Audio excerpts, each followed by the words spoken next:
everybody, Mike McElroy here with Center Coast at Century 21 Affiliated. It's time for our March Chicagoland real estate market update. It is a seller's market out there, everybody, and if you're a buyer, it can be tough. Remember, every single neighborhood is different. The overall Chicagoland market is a good primer, but if you want to know what's going on in the neighborhoods you're interested in, fill out that form below. Type in your name, email, and the neighborhood of your choice, and we will send you a handcrafted report on exactly what's going on in that neighborhood. Today, we're going to give you some real-life strategies about what to do when there's nothing to buy.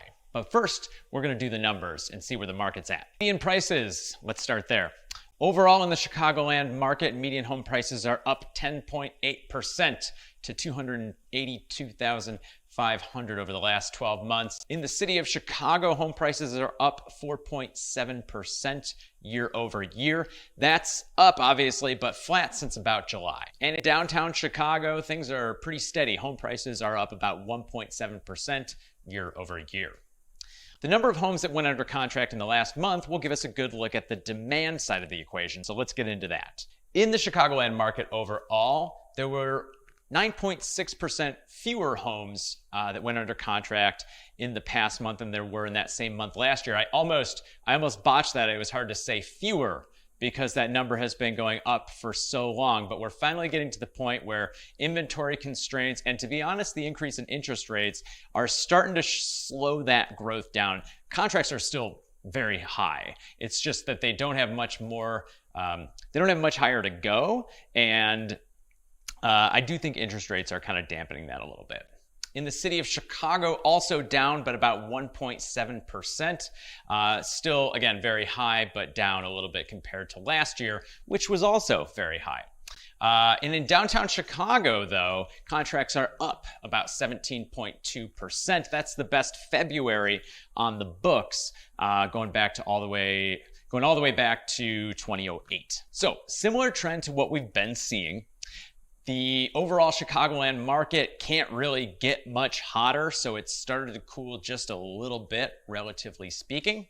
Downtown, where there's still a lot for sale, we're seeing that things keep on headed up because that market wasn't as hot before. So we'll look at the supply side of the equation, the number of homes for sale. In the market overall, there were 34.4% fewer homes for sale last month than there were in the same month of 2021. And there weren't a lot for sale in 2021. In fact, since 2020, that number is down almost 64%. So a third as many homes for sale, not even, as there were 2 years ago. In the city of Chicago, the number of homes for sale is down 29.9%. And in downtown Chicago, it's down 41.6%. So a little pundit accountability here. We've been telling you for a while that eventually the suburban markets and the places that were hot a year ago or 2 years ago during the pandemic, those markets have to cool off eventually. We also think that the downtown Chicago markets are going to pick back up. Inventory will be very tight and it will become a seller's market. That hasn't happened yet. We still anticipate that it will, but going to be a little bit accountable for you here today and tell you that it hasn't happened yet. So what's going on there? I think it actually has to do with this supply. I think there's still pent-up supply in the downtown market, and we're seeing that in the numbers here. If you look at the monthly graph of the number of homes for sale, downtown Chicago is the only one of these markets that we're talking about where the number of homes for sale increased in January and February. Now that's normal for January and February for homes to increase. The fact that the city of Chicago overall and the overall Chicagoland area market, the fact that those homes for sale numbers aren't increasing, that's the abnormal part. So those markets are still white hot. And I think in downtown Chicago, there's a lot of sellers who saw that it didn't work out last year or the year before, and they either stayed off the market completely or they gave up and now they're trying again.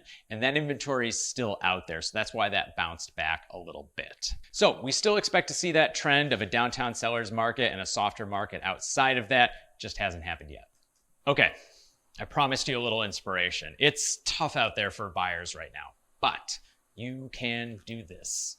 We have helped 90 some buyers in this market, and they can and do win all the time. You just have to have the right expectations, the right strategy, and a realtor with a few tricks up their sleeve. So today we're going to try something a little bit different. And we're going to tell you some stories of some real live buyers who got the home they were looking for, the strategy they used, the tactics they used, and how they made it all happen. So we're going to cut over to Brendan and Scarlett, our two intrepid realtors, and they're going to fill you in. My buyer was looking for a starter home with a particular budget and was kind of up in the air on neighborhoods. It was, not gonna lie, a little tough. Inventory is a little bit tight, and what we were finding was disappearing quickly. The way my buyer was able to get this property is that this particular property was being renovated at the time. We were able to use our imaginations and find a property that was sitting on the market for a little while, which doesn't happen in this market. But here's what's going on. This property was being renovated, and a lot of buyers can't really envision that. But our clients could. So we made an offer, and we're actually able to negotiate a little bit and landed the house. So the big takeaway with this is you gotta have imagination, because the rest of the market doesn't really. Another client found that in an incredibly competitive market where they were looking, that not only did they need to put in an aggressive purchase price, match the close date to the seller's preference, it was also going to be necessary to start waiving some contingencies. What that means is taking something like the appraisal out of the equation for the seller, making sure that the seller felt like even if the appraisal came in below below the purchase price, that they were willing to see the process through to the end. That's what gives the seller the confidence to say, I'll take your very attractive offer over someone else's also very attractive offer. So there you have it, folks. It can be done. Hang in there, stay tough. And if you need some help, give us a call, send us an email. Our contact information is below. We'd be happy to talk to you about how to make this happen for you. Don't forget to give us a like and subscribe so you can get these updates next month, because this market is very dynamic. It's changing all the time, and we want to keep you posted. Stay tuned, and we'll see you next month.